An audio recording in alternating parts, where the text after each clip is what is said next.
And here we are back again. Today we are in a single tile mine tunnel.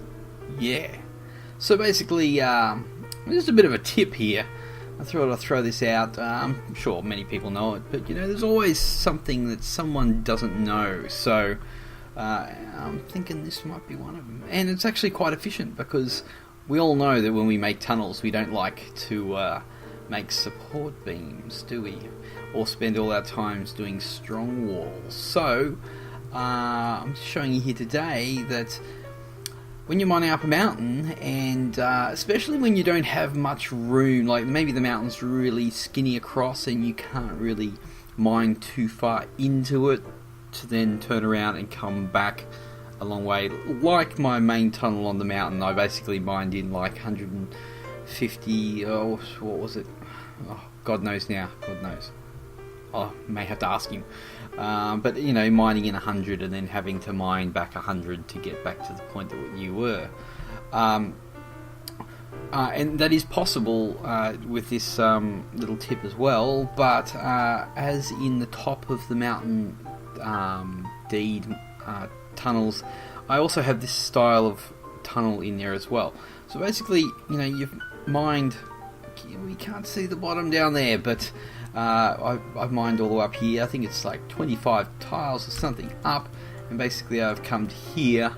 I've actually hit the cliff face here, and I'm trying to mine out just for a bit of a lookout. But obviously, with the slope on this being rather large, it does make it difficult for me to hit to mine out. So basically, I'd probably have to mine down this so it would be close to what the outside slope would be. So I have to mine down a fair way so that when I mine out, it actually mines up a little bit and gives me a nice big opening. It's a bit annoying kind of situation when you have to mine out of a cliff. I do agree. Do have to say. So basically, yes, we've mined up about 25 up here, and we've gotten to this point, and we've gone up. And just remember, when you do mine up and then you were mining up and then you decide you need to do a turn, you can just right click on it and do flatten, and it will flatten down the tile nicely and have it nice and flat for you, which was, you know, a relatively new feature. Before we had to like move over to this corner and mine down 20 so we know that the actual tile was flat.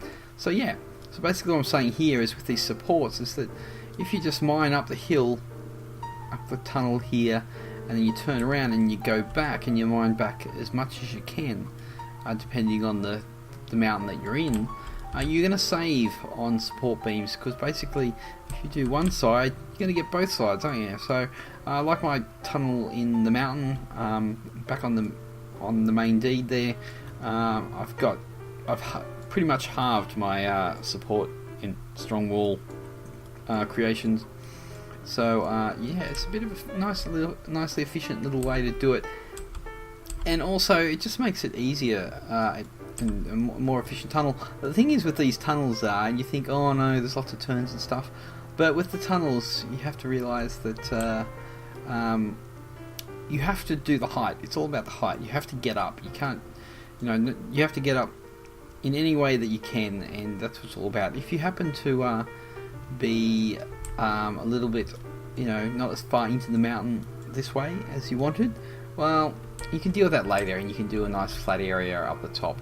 It's just about getting your two mine levels right, like where you've mined in and where you're up at the top. And this is a good way of doing it, because you know that if you need to get up something real steep, this is going to do it in a pretty quick couple of tiles, as you can see here. Actually, we'll go up a bit. So basically, what was it, like 25 tiles up on that slope down the bottom there, and I also mined in about 10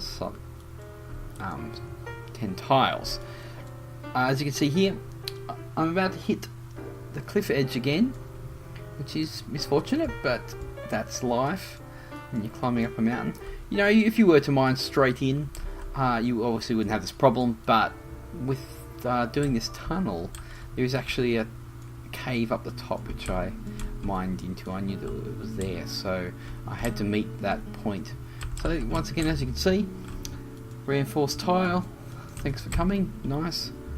I'm going to have to come through here with my mag priest and get stuck into these. So as you can see here, I'm pretty much hugging the cliff edge here, because here's the cliff again. So basically down there, I hit it there as well. So I'm hanging out on the edge of the cliff, basically just under the surface. And so this is the point where I decided to get away from the cliff edge, and I've decided to mine in. And if we look through the wall, which I won't do it now because I'm on my horse, I don't like to look through walls while I'm mounted on my horse, because sometimes it's known to glitch out.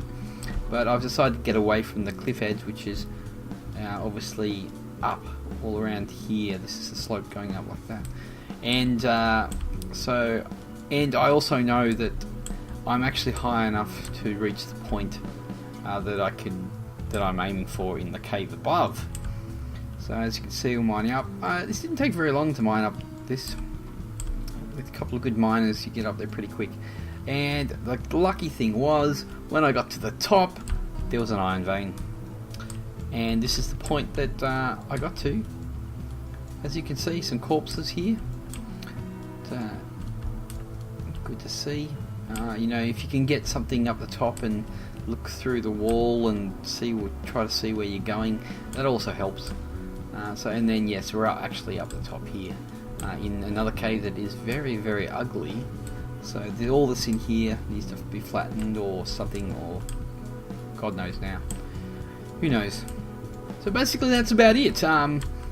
Just a little bit of a tip on, you know, doing reinforces and strong walls, reinforcements, supports, whatever you want to call them, and doing it the cheap way and getting to the top of the mountain with a zigzag tunnel effect, which works really well.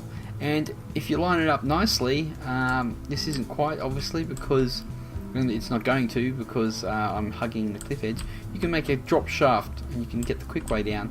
I think I've shown some drop shafts in my other videos.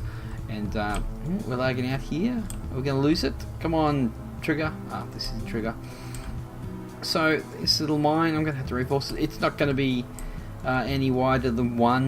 This is a mine. This is a tunnel for a purpose, not to look beautiful, not to look pretty. It's not going to have any pretty colours in it. Yeah. So I would like to actually mine out and have a nice viewport out the side of the cliff. But anyway, this is a tunnel. I will shed some more light on this tunnel. Shed some more light on this tunnel down the track of what it is and what I'm doing here. But I just thought I'd do a little quick video. I know it's not going to be as long as some of the other ones that I've done recently, and probably not as enjoyable, but you know, I just thought I'd share it. And now it's actually documenting for me, which is what I actually started out doing when I actually started doing these videos. Basically all these Wurm videos were like I just documenting on what I've done, and so I could look back, and then you know, people started watching them, enjoying them, and then I've just continued. I really like doing it. So without wasting anyone else's time, I hope you enjoyed the video, and thank you, and we'll see you later.